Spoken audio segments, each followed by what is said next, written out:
પવિત્ર નર્મદા નદીના કાંઠે ગંદકી વધી રહી છે। જે નદીને આપણે માતાની ઉપમા આપી છે, તે જ નદીના કાંઠે સ્વચ્છતા અભિયાનના લીરે લીરા ઉડી રહ્યા છે।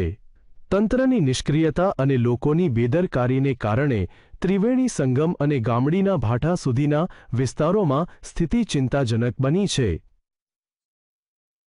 ગુજરાતની જીવાદોરી ગણાતી પવિત્ર નર્મદા નદી આજે માનવીય બેદરકારીનો ભોગ બની રહી છે। નર્મદા જિલ્લામાં પોઈચાથી લઈને ત્રિવેણી સંગમ અને ગામડીના ભાઠા સુધીના વિસ્તારોમાં સ્વચ્છતાના લીરે લીરા ઉડી રહ્યા છે। જે નદીને આપણે માં કહીએ છીએ, તે જ નદીના કિનારે આજે ગંદકીનું સામ્રાજ્ય જોવા મળી રહ્યું છે। નર્મદાની આ દુર્દશા પાછળનું મુખ્ય કારણ ધાર્મિક વિધિઓના નામે થતો કચરો છે।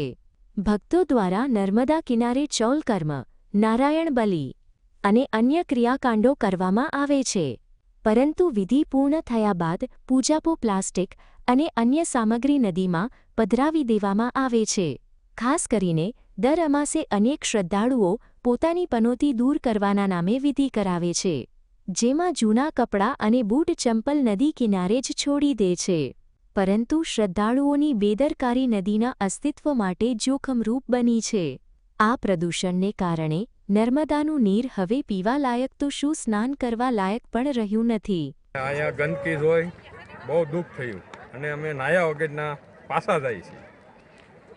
એથી કરીને કોઈ ગંદકી ન કરે અને કચરું, બૂટ, ચંપલ બધું અહીંયા ફેંકીને વયા જાય છે। ક્રિયાકામ કરી કચરું બધું અહીંયા ફેંકીને વયા જાય છે, તો એ ન કરવું જોઈએ। નદીના પાણીમાં ભળતી આ ગંદકીને કારણે સાચા માય ભક્તોની લાગણી દુભાઈ રહી છે। આટલી ગંભીર સ્થિતિ હોવા છતાં જિલ્લા વહીવટીતંત્ર દ્વારા કોઈ નક્કર કાર્યવાહી કરવામાં આવતી નથી, જે તંત્રની ઉદાસીનતા દર્શાવે છે। અંતે સવાલ એ થાય છે કે આ ગંદકી માટે જવાબદાર કોણ? જો ભક્તો જ પોતાની માતા સમાન નદીને પ્રદૂષિત કરશે તો ભવિષ્યની પેઢીને આપણે શું આપીશું? છત્રસિંહ રાઠોડ, GSTV નર્મદા।